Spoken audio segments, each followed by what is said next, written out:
ఓం శుభంకర్యే నమః. నిఖిల శ్రేయోదాయిని సర్వకార్య సిద్ధిప్రద పరబ్రహ్మస్వరూపిణి శుభంకరీ నమోస్తుతే. శ్రీ రానున్నటువంటి 2026 సంవత్సరంలో జనవరి నుంచి డిసెంబర్ వరకు మీనరాశి వారికి ఉన్నటువంటి గోచార ఫలితాలని క్లుప్తంగా తెలియచేస్తున్నాము. శ్రద్ధగా ఆలకించండి. ఈ యొక్క 2026-27 సంవత్సరంలో మీనరాశి వారికి ఆదాయం 14, వ్యయం 11, రాజ్యపూజ్యం 7, అవమానం 2. ఈ యొక్క మీనరాశిలో ఉన్నటువంటి గోచార ఫలితాలు ఈ సంవత్సరంలో లగ్నములో శనేశ్వరుడు, చతుర్థ, పంచమ, షష్టమంలో గురుడు, షష్ట, పంచమ స్థానాలలో కేతు సంచారము, వ్యయ లాభముల్లో రాహువు గ్రహ సంచారము ఉంటుంది. ఈ యొక్క జన్మ శని అంటారు కదా, దాని ప్రభావము మీనరాశి వారి మీద చాలా ఉంటుంది. స్థాన చలనము, ముఖ్యంగా ఆర్థిక నష్టము, మనోవేదన, ఇవి ఈ సంవత్సరంలో మీనరాశి వారికి అమితంగా ఉంటాయి. అలాగే మనము ఏమీ చేయకపోయినా సరే ఏదో తప్పు చేశామనేటువంటి ఒక నింద, చెడు స్నేహితులు ఎక్కువగా పరిచయం అవటం, అలాగే స్వప్న బాధలు, నిద్ర సరిగ్గా లేనటువంటి సమస్యలు, కుటుంబంలో కష్టాలు ఏముండవు కానీ స్వకృత్యముగా మనం చేసుకునేవిగా కనబడుతూ ఉంటాయి. నేను చాలా సందర్భాల్లో ఎంతోమందికి చెప్పాను, మళ్ళీ మీకు కూడా చెప్తున్నా. ఏలినాటి శనిని ఒక వరముగా మనం భావించి మన జీవితాన్ని మనం గడిపినట్లయితే ఒక దీక్షతో విజయము తప్పదు. అలాగే సంచార స్థాన ప్రభావాల చేత మనకి లభించేటువంటి లాభ నష్టాలు ఎలాగో వస్తాయి. ఇక్కడ చాలామంది శని ప్రభావం అండి ఇబ్బందిగా ఉంది అని ఏమీ జరగకపోయినా కూడా అనుకుంటూ ఉంటాం. కాబట్టి అటువంటి భ్రాంతిలో ఉండకండి. శనిని స్మరిస్తే చాలు. నిజంగా కష్టాలు మనకి వచ్చి ఉంటే గనక భగవంతుడి యొక్క దృష్టిలో మనం ఉన్నాం. ఏవీ రావట్లేదండి, అందరూ చెప్తున్నారు కానీ ఏలినాటి శని అని, ఇటువంటివి మాకేమీ లేవు అంటే గనక వీటన్నిటికన్నా మించిన ప్రమాదం ఒకటేదో పొంచి ఉంది. తస్మాత్ జాగ్రత్త. లేదంటావా, ఈ లిస్టులోనే నువ్వు లేవు, అది నువ్వు అదృష్టంగా భావిస్తున్నావేమో, అది పరమ దురదృష్టం. ఎందుకంటే దీంట్లో ఉంటే ఇప్పుడు క్లియర్ అయిపోయేది, లేదంటే మళ్ళీ ఎప్పుడు ఎలా ఆ లిస్టులో పడతామో తెలియదు, పడినప్పుడు ఇబ్బంది పడాలి. కాబట్టి మధ్యవర్తిత్వం ఉండేటువంటి పనులని ఎవరు కూడా మీనరాశి జాతకులు చేయకండి.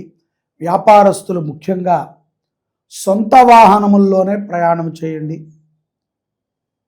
మూర్ఖత్వముగా రాత్రిపూట ప్రయాణములు, మూర్ఖపు నిర్ణయాలని కట్టిపెట్టండి మీనరాశి వారు 2026లో.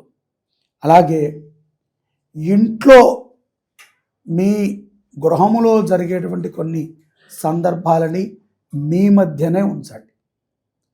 10 మందితో చర్చించటము, దాని గురించి ఏదో ఆలోచన చేయటము, ఇంకా ఎలాగో నిర్ణయాలు తీసుకుంటాము, ఏదో ఒంటరిగా ఉంటే శాంతిగా ఉంది అని భావించటము చేయకండి.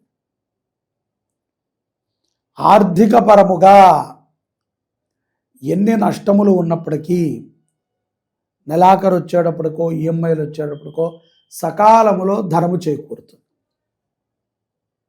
ఇది చాలా గొప్ప వరము మీనరాశి వారికి.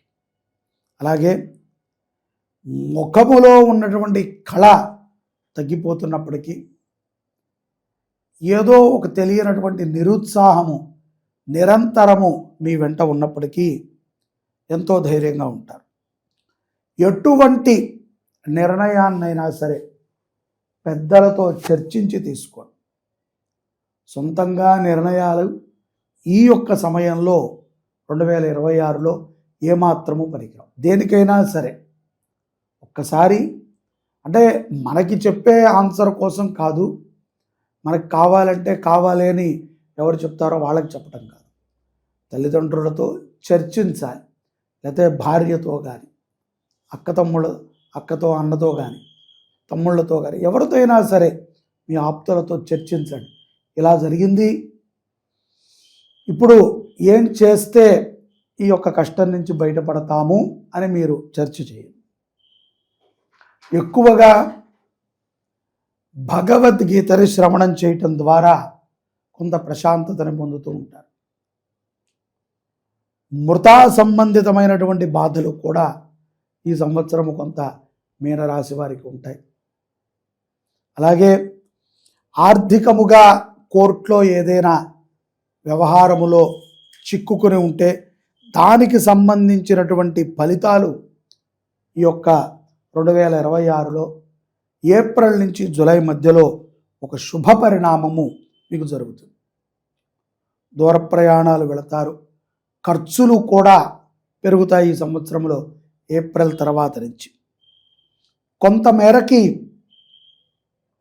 నెలలో 1-2 రోజులు కష్టం ఉన్నప్పటికీ ఎక్కువగా ఒంటరిగా ఉండటానికి, ఎక్కువగా మీలో మీరు మదనపడటానికి ఆస్కారం ఎక్కువ ఉంటుంది. కాబట్టి అటువంటి సందర్భాలను తెచ్చుకోకండి. ఎక్కువగా అందరితో కలుస్తూ ఉండండి, మాటామంతి చేస్తూ ఉండండి.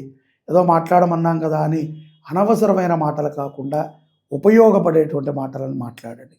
నూతనముగా వ్యాపారములని ఆలోచించే విధముగా ఈ యొక్క మార్చి తర్వాత నుంచి జూన్ మధ్యలో మీ ఆలోచనలు ఉంటాయి.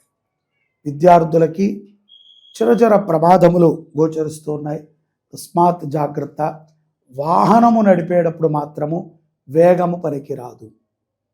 ఎంతో జాగ్రత్తగా ప్రభుత్వం చెప్పిన విధముగా, మీ తల్లిదండ్రులు చెప్పిన విధంగా హెల్మెట్ ధరించటము, సీట్ బెల్ట్ పెట్టుకోవటము, 3-4 కలిసి బండి ఎక్కటము కాకుండా ఎంతమంది ఎక్కాలో అంతమంది మాత్రమే ఎక్కి వాహనం నడపటం చేయండి.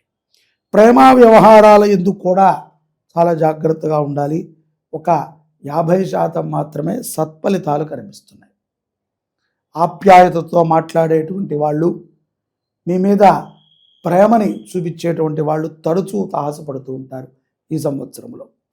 కొంత ఈ భూమిని పెట్టుకునే వ్యాపారం చేసేటువంటి వారికి కొంత ఈ యొక్క సెప్టెంబర్ డిసెంబర్ మధ్యలో గట్టుకాలం అనుకోవచ్చు. అయినప్పటికీ మీ చాకచక్యముతో మీకు జరిగిన నష్టాన్ని ఏదో ఒక రకంగా మీరు పూడ్చుకుంటారు. కాబట్టి తెలివితేటలని ఎక్కువగా అభివృద్ధి చేసే విధంగా నిత్యము ప్రాణాయామం చేయండి. ప్రశాంతతగా ఉండండి, కోపగ్రస్తులు అవ్వకండి. ఎవరిని నమ్మాలో ఎవరిని నమ్మకూడదో విచక్షణగా ఉండండి. ఏదో 10 మంది ఇచ్చారు కదా అని చెప్పి మీరు కూడా దాన ధర్మాలను చేయకండి. మీకు నచ్చితే, మీరు ఇవ్వగలిగితే, మీరు ఇచ్చేది సక్రమమైనటువంటి విధానంలో వెళ్ళగలిగితే మీరు దాన ధర్మాలు చేయండి, సత్ఫలితాలని పొందండి. మీరు పేదవారిని చూసినప్పుడు కానీ, లేదా మీకంటే కొంత స్థాయిలో తక్కువ వారిని చూసినప్పుడు కానీ జాలి పడటము కంటే కూడా వాళ్ళకు ఉపయోగపడేటువంటి పనిని చేయండి. జాలి పడటం ఏముంది, అందరము పడతాం. కానీ ఉపయోగపడేటువంటి పనిని చేయగల సామర్థ్యం ఉన్నప్పటికీ చేయలేకపోతుంటే మిమ్మల్ని చూసి వాళ్ళు జాలి పడాలి. అయ్యో, ఇవ్వగలిగిన స్థాయిలో కూడా వీళ్ళు ఇవ్వలేకపోతున్నారే. కాబట్టి జాలి పడటం కంటే కూడా సహాయపడటం ఉత్తమం. ధాన్యరాశులతో వ్యాపారం చేసుకునేటువంటి వారికి బాగుంటుంది. వ్యక్తిగత అభివృద్ధులని కూడా సెప్టెంబర్ మాసంలో కొంత చూస్తారు. అలాగే కుటుంబ అభివృద్ధి పరమైనటువంటి ఆలోచనలు కూడా ఈ సంవత్సరం ఎక్కువగా చేస్తారు. సోదరితో కానీ సోదరుడితో కానీ మీనరాశి జాతకులకు విభేదాలు ఉంటే వాటిని సర్దిపుచ్చే విధంగా ప్రయత్నం చేయండి. జాయింట్ వ్యాపారాలని చూసుకునేటువంటి మీనరాశి జాతకులు 1-2 సార్లు పత్రాలను పరిశీలించండి. మధ్యలోనే మీ పార్ట్నర్ జారిపోవచ్చు, మధ్యలోనే మిమ్మల్ని ఇబ్బంది పెట్టే విధంగా అతని యొక్క ప్రవర్తన ఉండవచ్చు. కాబట్టి చాలా జాగ్రత్తగా మీరు ఉండండి.